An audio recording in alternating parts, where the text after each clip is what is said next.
Which situation will always create high sexual tension? Movies as a tween.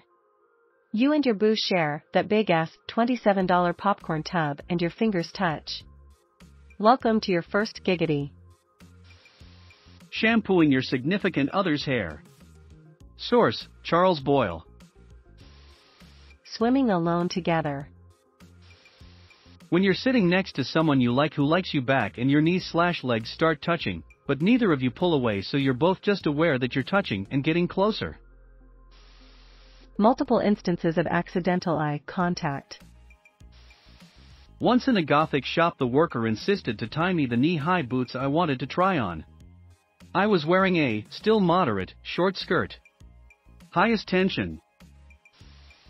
When a fanfic writer types and there was only one bed. Night swimming. If you ever get invited night swimming, you're in for a hell of a time. In college, I got a pretty meh haircut and was lamenting about it to a group of friends. One girl chimed in that she could fix it for me, and she had all the tools in her room to do it. We went back to her dorm room, and she slowly spent a lot of time snipping little bits of my hair, moving around me, and we made a fuck ton of eye contact while she checked it from every angle. She'd get in close to check things, and I could feel her breath on my neck, or she'd run her fingers through my hair and across my scalp to pull some up to be trimmed. The tension was so thick I could barely breathe, and she did a great job on my hair. When I was in HS, my guy friend braided my hair and brushed it. The tension was thick. I still remember how I felt with him these 20-some years later. Spending months solving brutal murders together.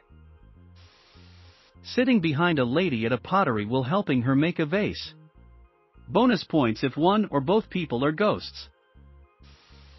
Standing really close together.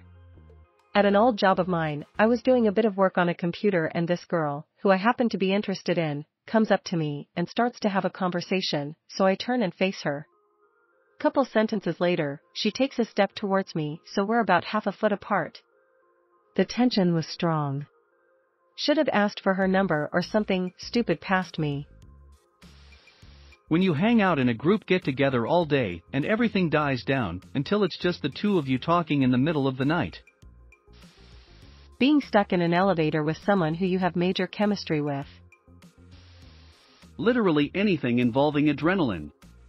Scary situations, roller coasters, horror movies, etc. The heightened levels of arousal, physical not sexual, that come with those situations get the juices flowing, and the two people are much more likely to attach those intense feelings to each other than the actual stressor. It's called the misattribution of arousal phenomenon. Being the last two people at work. Bonus points if it's in the lab, behind a lot of restricted access doors. It's quiet. It's private. Neither of you are speaking because you're concentrating or trying to let the other person concentrate.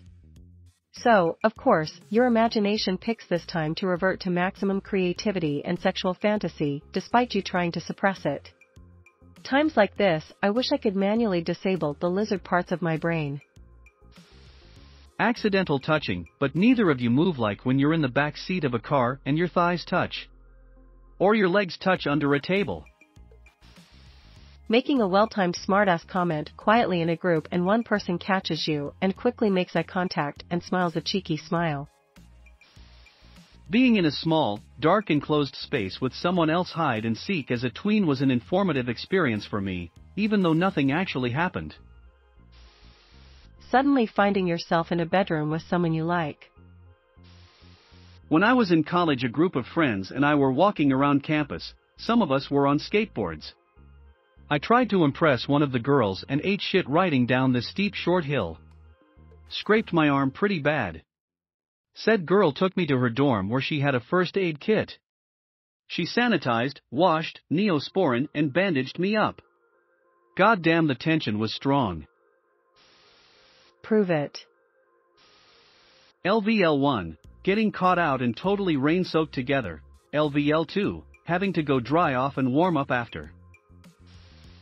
My crush once sat beside me out of nowhere and we would accidentally brush up against each other and catching each other's glances, and we were both so silent to the point everyone was talking except us.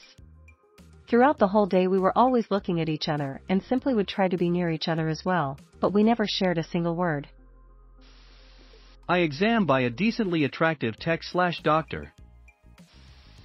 Someone deciding to sit in the seat right next to you even though there are tons of other empty seats. When you get on an airplane and sit next to someone attractive around your age/interest. Showing someone how to cook, cooking together. All of my experiences have led to me eventually dating the person flushed face.